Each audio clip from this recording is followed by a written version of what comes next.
Hello everyone, कैसे हैं आप लोग। आप सभी लोगों के लिए एक बार फिर से आपकी निशा दी लेकर आ चुकी है शानदार और धमाकेदार सेशन। बेटा आप लोग का मोस्ट डिमांडिंग टॉपिक जो रहता है, मैम एक्सप्लेनेशन वाला क्वेश्चन करवा दो, 4 नंबर का आता है मैम, अभी तक मैंने किया नहीं है मैम, पोइट्री पोर्शन का करवा दो मैम, प्रोज पोर्शन का करवा दो। तो बेटा एक्सप्लेनेशन वाला क्वेश्चन मैं लेकर आ चुकी हूँ प्रोज पोर्शन से। ठीक है, यहाँ से आप लोगों का 4 नंबर जो है वो आता है, 4 नंबर यहाँ से फिक्स है कि प्रोज पोर्शन से आता है। 4 क्वेश्चन आते हैं, डू एनी वन जो है लिखा रहता है कि कोई सा भी एक आपको करना है। तो मैं आज आपको बहुत ही इजी ट्रिक में बता दूंगी कि इजी ट्रिक आपको कैसे करना है और आप लोग जो है उसके थ्रूली आराम से कर लोगे। ठीक है, चलिए। तो बेटा सबसे पहले आप लोग पीडीएफ के लिए बहुत कंफ्यूज रहते हो कि मैम पीडीएफ पीडीएफ पीडीएफ, तो आपको पीडीएफ जो है बेटा पीडब्ल्यू ऐप पे मिल जाता है। जिन्होंने अभी तक डाउनलोड नहीं किया है वो डाउनलोड कर लीजिए। And the next and the most important कि हम लोग आपके लिए बहुत ही बड़ी सुविधा लेकर आए हैं, क्यूआर कोड। बेटा इस क्यूआर कोड को आपको क्या करना है, स्कैन करना है और आप हमारे डायरेक्टली व्हाट्सएप ग्रुप पे ज्वाइन हो जाओगे। व्हाट्सएप ग्रुप पर ज्वाइन होने के बाद जितनी भी न्यू इन्फॉर्मेशन, अपडेट जो भी है, जिससे आप अनअवेयर हो, जो आपको पता भी नहीं चलता है, वो सारी इन्फॉर्मेशन, सारे अपडेट आपको हमारे व्हाट्सएप ग्रुप पे मिलेगा। तो आप हमारे व्हाट्सएप ग्रुप पे जुड़ना बिल्कुल भी ना भूले। और बेटा गूगल लेंस से आपको स्कैन करना है, याद रखना। ठीक है, चलिए अब हम लोग आगे बढ़ते हैं।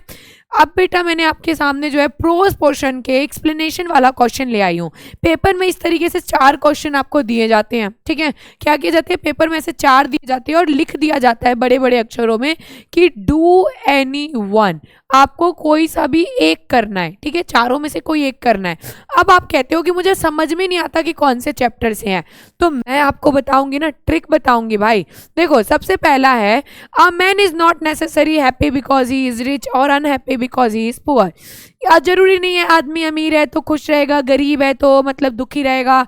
अमीर आदमी भी दुखी रहता है, गरीब आदमी भी खुशी रहता है। बस हमें हाथ पैर का इस्तेमाल करना चाहिए। आपको नहीं लगता कि बेटा ये अमीर गरीब, पूर्वज, कल्चर मतलब संस्कृति, सभ्यता, ये सब किस चैप्टर में बात की गई है? इंडियन सिविलाइजेशन कल्चर में बात की गई है। डायरेक्टली हमें क्या करना है बेटा, ये 2 लाइन जो है ना लिखना ही लिखना है।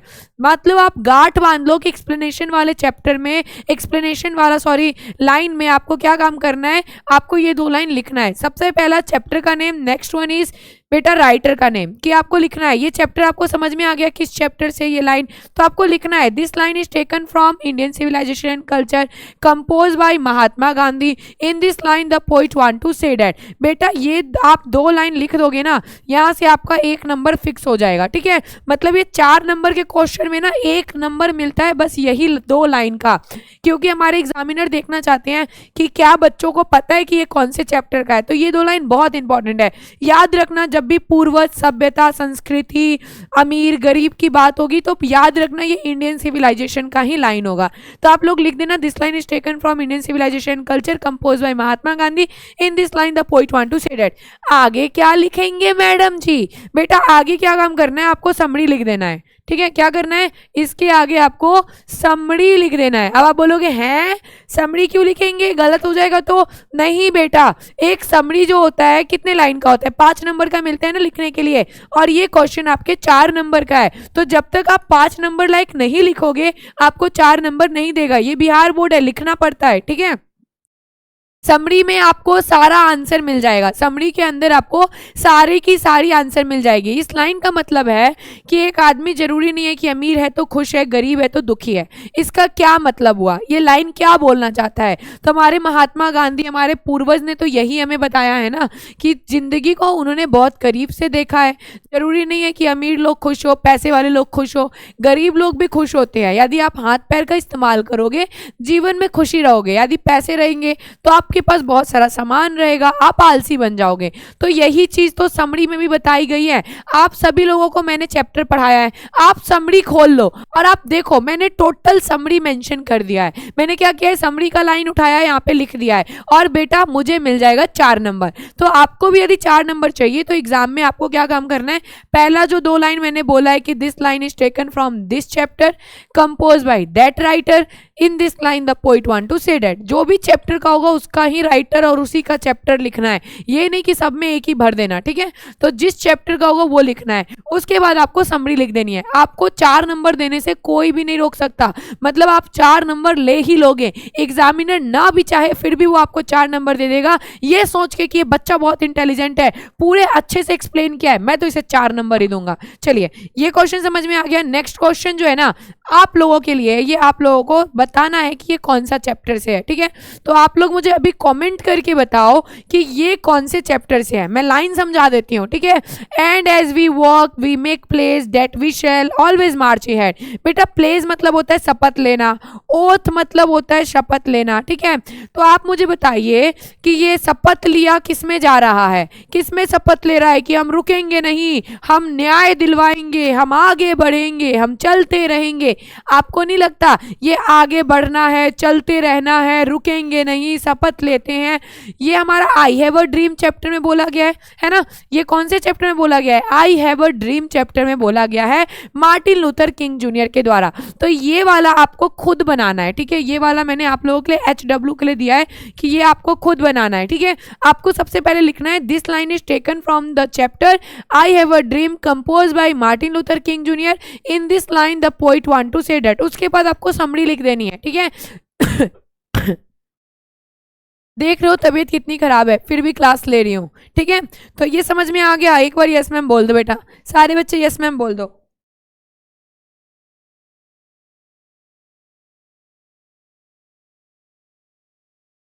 चलो नेक्स्ट क्वेश्चन क्या है? In the end of the curio dealer has pay the 50 yen for the God's.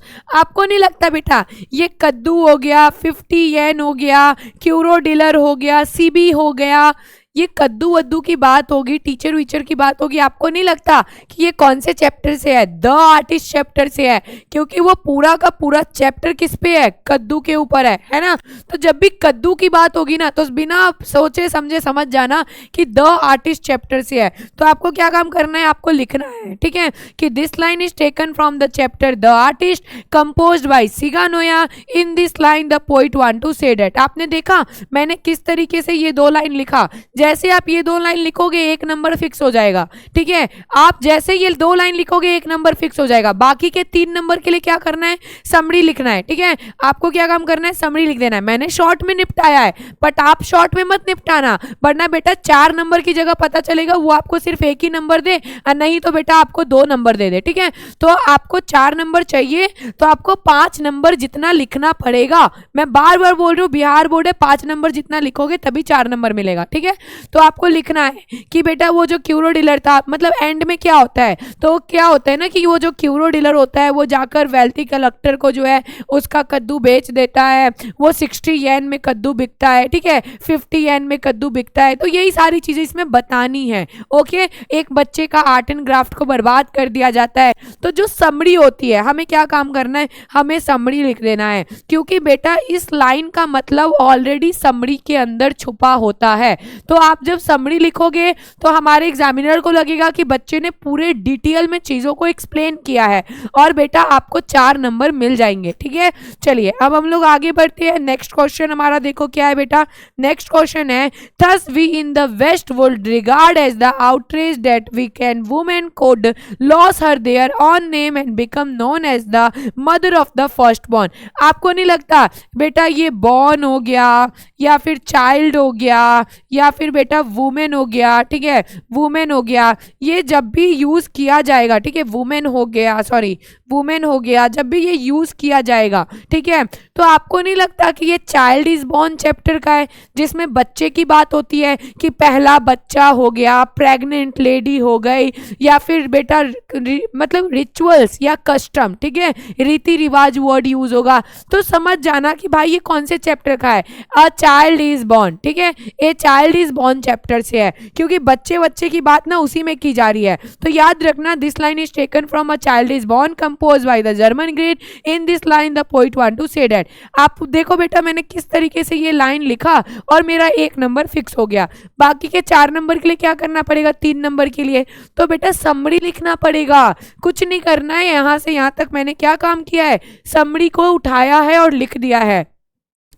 Summary के अंदर ऑलरेडी आंसर प्रोवाइड होता है। क्या बोला जा रहा है बेटा इसमें क्या बोला जा रहा है कि जब महिला जो होती है, जब उसका पहला बच्चा होता है, तो वो महिला अपना नाम, जो लड़की की शादी होती है, वो अपना नाम भूलकर एक माँ कहलाती है, राइट। वो अपना नाम, अपना सरनेम, सारी चीजें भूल जाती है और वो एक माँ, उस बच्चे की माँ कहलाती है। इसका क्या मतलब है, what do you mean by it? तो बेटा पूरे चैप्टर में तो यही बताया गया है कि एक पहला संतान होता है, तब जाकर उसको एड्रेसिंग मिलता है कि वो एक मदर है, उस फैमिली की पार्ट है। तो वही तो बोला जा रहा है कि जो है ना, वो कहना चाह रही है कि जब उसका पहला बच्चा का जन्म होता है तो सेलिब्रेशन होता है। ट्रेडिशनल सोसाइटी में बहुत सारे लोग जो है ढोल नगाड़े बजाते हैं, एकदम बच्चों का सेलिब्रेशन करते हैं। जब एक महिला प्रेग्नेंट होती है, वो अपनी मम्मी के घर पे जाती है, सारे लोग उससे प्यार करते हैं, लोग उसे बहुत ज़्यादा सपोर्ट करते हैं। सोसाइटी जो होती है वो बच्चे को, माँ को इक्वल ट्रीट करती है। तो यही तो इसका मतलब हुआ। हमें क्या काम करना है, समरी लिख देना है बेटा, आपको मिल जाएगा 4 नंबर, ठीक है। अपना ज़्यादा दिमाग नहीं यूज़ करना, सीधे समरी उठाकर लिख देना। आपको ना ज़्यादा मेहनत करनी है, ना कुछ करना है, आपको 4 नंबर मिल जाएगा। अब हम लोग आगे बढ़ते हैं। देखो यहाँ पे नेक्स्ट क्वेश्चन क्या है बेटा आपका, यहाँ पे नेक्स्ट क्वेश्चन है, मैंने यहाँ पे 4 क्वेश्चन करवा दिए ना, 4 क्वेश्चन हो गया ना। अब 5वां क्वेश्चन देखो क्या बोल रहा है। This work as I see it as to expect work oneself and the work for the society. ऐसा कौन भाषण देता है कि मेरे नज़रिए से ऐसा लगता है कि देश को यदि विकास करवाना है तो हमें 2 तरीके से कार्य करने चाहिए, एक खुद के लिए कार्य करना चाहिए, एक देश के लिए कार्य करना चाहिए। आपको नहीं लगता कि ये देश का विकास, देश का ये Bharat is my home chapter में हो रहा था? डॉक्टर जाकिर हुसैन भाषण दे रहे थे कि हमें जो है 2 नज़रिए होने चाहिए, कि हमें अपने लिए काम करना है, हमें देश के लिए काम करना है। ये लाइन जो है ना बेटा, Bharat is my home chapter का है, ठीक है, कि मैं जो है देश के लिए कार्य करूँगा, देश के विकास के लिए कार्य करूँगा। ये सारा चीज़ जो है Bharat is my home chapter में बोला गया है। तो आपको बोलना है this line is taken from Bharat is my home compose by doctor Zakir Hussain. In this line the poet want to say that. आपने देखा मैंने क्या किया, ये लाइन लिखा और मुझे 1 नंबर फिक्स हो जाएगा। एग्जामिनर कहेगा वाह वाह बड़ी इंटेलिजेंट बच्ची है, इसको तो पता है। अब आगे क्या काम करना है, समरी उठा के लिख देना है। चलो खोलो आप लोग मेरा पढ़ाया हुआ, मैंने सारा समरी लिख दिया है। मैंने समरी इसलिए लिखा है क्योंकि समरी के अंदर ही चीज़ें जो होती है ना वो छुपी होती है। समरी के अंदर सारी चीज़ें राइट डाउन की होती है, तो मैंने आगे समरी ही लिख दिया कि हमारा जो पास्ट ग्लोरी है, मतलब कि हमारा जो पास्ट है वो हमारा गौरव है। हमारे देश का विकास 2 ही चीज़ पर है कि हमारा मतलब बोला जाए तो सांस्कृतिक विकास, सांस्कृतिक विकास के साथ साथ बेटा देश का चरित्र का निर्माण, ये सारी चीज़ें के ऊपर टिकी हुई है। मैंने क्या किया, समरी लिख दिया। समरी लिख दिया, एग्जामिनर बोलेगा वाह वाह कितनी इंटेलिजेंट बच्ची है भाई, इसको 4 नंबर दे दो यार, इसने इतना बड़ा लिखा है, इतने अच्छे से एक्सप्लेन किया है, इसे सब पता है। वो आपको 4 नंबर दे देगा, वो भी बिना काटे हुए नंबर। क्योंकि बेटा हमें लिखना पड़ेगा, जब तक आप 5-6 नंबर का नहीं लिखोगे आपको 4 नंबर नहीं मिलेगा। ये CBSE नहीं है, ठीक है, ये चीज़ याद रखना। अब हम लोग आगे बढ़ते हैं। नेक्स्ट क्वेश्चन क्या है, देखो नेक्स्ट क्वेश्चन है यहाँ पे बेटा, I have a dream that one day this nation will rise and live out true meaning of its creed। आपको नहीं लग रहा है कि हमें पढ़ने की जरूरत ही नहीं पड़ेगी। I have a dream, मेरा एक सपना है। भाई चैप्टर का नाम ही है I have a dream। मेरा सपना है कि इस देश को, देश के असली पहचान मिले, देश का विकास हो। नहीं लग रहा आपको बेटा कि ये I have a dream हमारा चैप्टर का ही नाम है? दैट मीन्स ये हमारा चैप्टर कौन सा है बेटा, तो I have a dream chapter. तो लिखेंगे this line is taken from I have a dream composed by Martin Luther King Jr. In this line the poet want to say that बेटा उसके बाद हम क्या करेंगे, समरी लिख देंगे, ठीक है। ये लाइन लिखना बहुत ज़्यादा जरूरी है, यहाँ से आपको बेटा 1 नंबर फिक्स हो जाएगा। और 1 नंबर की कीमत तुम क्या जानो मेरे बच्चे बाबू, तो बेटा 1 नंबर को छोड़ना नहीं है। क्योंकि यदि आप सोचोगे कि डायरेक्ट समरी लिख देता हूँ, ये लाइन नहीं लिखूँ, तो आपको मिलेगा 0 नंबर। तो ये 1 नंबर वाला लिखना बहुत ज़रूरी है। पहले ये 1 नंबर वाला लिख देना, उसके बाद ही आपको नंबर मिलेंगे। वरना यदि आप नहीं लिखोगे, डायरेक्टली समरी लिख दोगे तो सारा काट दिया जाएगा, ठीक है, नंबर भी नहीं मिलेगा मिलेगा। तो ये लाइन लिखना बहुत ज़रूरी है। उसके बाद क्या काम करना है, उसके बाद आपको समरी लिख देनी है। क्या करनी है, समरी लिख देनी है। अब इसका क्या मतलब है, मेरा सपना है कि एक दिन देश को जो है देश बहुत ज़्यादा ऊपर उठे, देश की असली पहचान हो उसके असली अर्थ से। तो क्या कहना चाहते थे, तो मार्टिन लूथर किंग जूनियर यही कहना चाहते थे कि हमारा जो निगरों के ऊपर जो बेटा अत्याचार हो रहा है हमें उसे ख़त्म करना है। अमेरिका एक बहुत अच्छा देश है तो निगरों को उनका अधिकार देना पड़ेगा। मैंने क्या काम किया, मैंने सिंपल सी बेटा यहाँ पर समरी को मेंशन कर दिया और समरी लिखते ही क्या हुआ, मुझे चीज़ें जो है 4 नंबर मिल गया। एग्जामिनर खुश हो गया, वाह वाह वाह कितनी इंटेलिजेंट बच्ची है भाई, इसे 4 नंबर दे दो दे दो दे दो, मुफ्त में इसे 4 नंबर दे दो। और आप मुफ्त में 4 नंबर ले भी लोगे। ठीक है, चलिए नेक्स्ट क्वेश्चन क्या है बेटा, यहाँ पे नेक्स्ट क्वेश्चन पे हम लोग चलते हैं। नेक्स्ट क्वेश्चन है, India has always been part of the background of my life but I have never seen it whole for myself until now. अब आपको नहीं लगता ये बैकग्राउंड हो गया या फिर पार्ट ऑफ बैकग्राउंड हो गया या फिर इंडिया हो गया, ये आपको नहीं लग रहा है ये बैकग्राउंड की बात जब भी की जाएगी, ठीक है, इंटेलेक्चुअल की बात जब भी की जाएगी, ठीक है, पीसेंट्स की बात की जाएगी, विलेजर्स की बात की जाएगी, तो आपको नहीं लगता ये India through a traveller eyes से है, जिसमें लेखिका बोलती है कि भारत देश मेरे बैकग्राउंड से जुड़ा हुआ है। तो yes you are right, India through a traveller eyes. तो बेटा हमें क्या करना है, this line is taken from India through a traveller eyes compose by Pearl S Buck. In this line the poet want to say that. अब मैंने ये line लिखा, मेरा 1 नंबर पक्का हो गया। उसके आगे मैम आपने क्या किया, उसके आगे बेटा मैंने समरी लिखा है, मैंने समरी लिखा है। समरी लिखोगे 4 नंबर मिल जाएगा। ठीक है, जैसे आप लोगों को आगे क्या करना है, समरी लिखना है, क्योंकि बेटा समरी के अंदर चीजें पूरी की पूरी है। कभी क्या मतलब कवित्री क्या कहना चाहती है कि इंडिया मेरे बैकग्राउंड से जुड़ा है, तो वो यही तो बोलना चाहती है कि वो इंडिया की नहीं थी, वो अमेरिका की थी, बट फिर भी उन्हें इंडिया के बारे में पता था क्योंकि उनकी जो फैमिली डॉक्टर थे ना वो इंडियन थे, उनकी वाइफ इंडियन थी और उन्होंने जो है ना बुद्धिज़्म मतलब रिलीजियन के बारे में बताया है, लॉर्ड बुद्धा के बारे में बताया है, वो इंडिया घूमने जाती है, वहाँ पे जाकर 2 ग्रुप से मिलती है, ये सारी चीज़ें उन्होंने क्या कर रखा है, वहाँ पे जाकर देखा है। ठीक है, चलिए आगे बढ़ते हैं हम लोग। नेक्स्ट क्वेश्चन हमारा क्या है बेटा, यहाँ पे देख लो एक बार। He knew nothing about the stock marketing, but he knew everything about the hen. Hen बेटा ये आपको नहीं लग रहा, मार्केटिंग, मुर्गियाँ, फ्लोरेंस, पेरेंट्स, आपको नहीं लग रहा ये द अर्थ चैप्टर से है, जिसमें मुर्गियों की बात हो रही है, जिसमें मार्केटिंग की बात हो रही है, जिसमें बेटा स्टॉक मार्केटिंग की बात हो रही है, जिसमें क्यूरो डीलर की बात सॉरी क्यूरो डीलर की बात तो बेटा आर्टिस्ट वाले में होती है, राइट, जिसमें स्टॉक मार्केटिंग की बात हो रही है, जिसमें सेंडर की बात हो रही है, जिसमें लैंड की बात हो रही है, कौन से चैप्टर से आएगा, हैन वाले चैप्टर से आएगा, मतलब द अर्थ चैप्टर से आएगा। किससे आएगा, द अर्थ चैप्टर से आएगा। तो बस लिख देना है, this line is taken from the chapter the earth compose by H E Bates. In this line the poet want to say that. अब मैंने ये लाइन लिखा, मेरा 1 नंबर फिक्स हो गया। अब आगे क्या करेंगे मैम, आगे तो मुझे आता ही नहीं है, आगे क्या करना है, समरी लिखना है, सिंपल सी चीज है। मैंने भी तो समरी लिखा है, बट मेरा नंबर कोई काट सकता है, कोई काट सकता है क्या, मेरा नंबर नहीं काट सकता।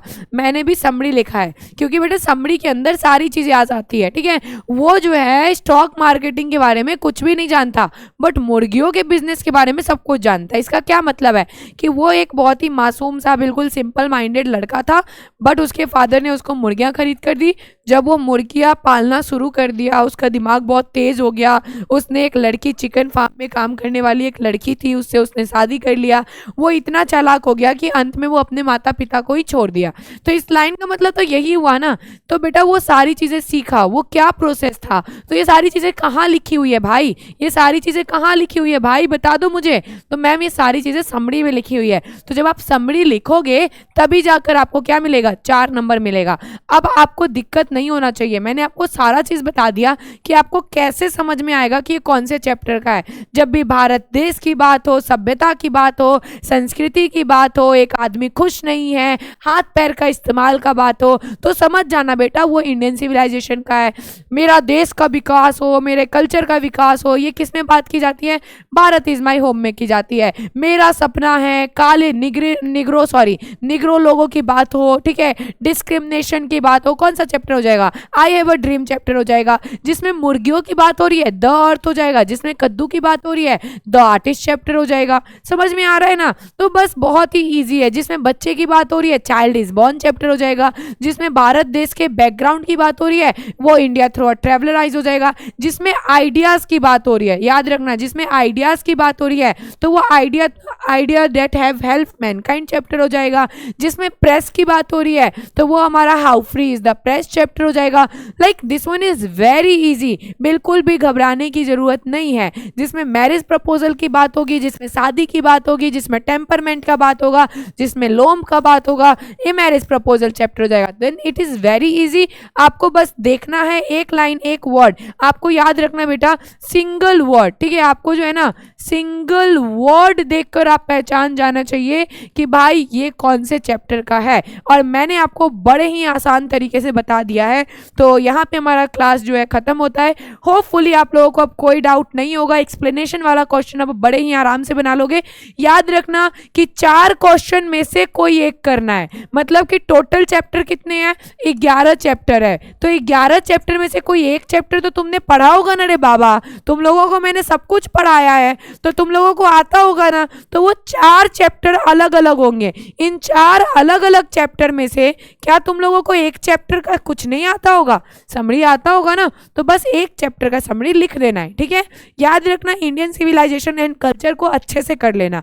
चलिए bye bye everyone, thank you so much. और जो भी चाहिए आप मुझे बताते रहिए, मुझे लिखोगे तभी मुझे पता चलेगा, और प्यार लुटाते रहिए। बाय बाय एवरीवन, हेल्दी खाओ, हेल्दी रहो, खुश रहो, मस्ती के साथ पढ़ते रहो। Bye bye.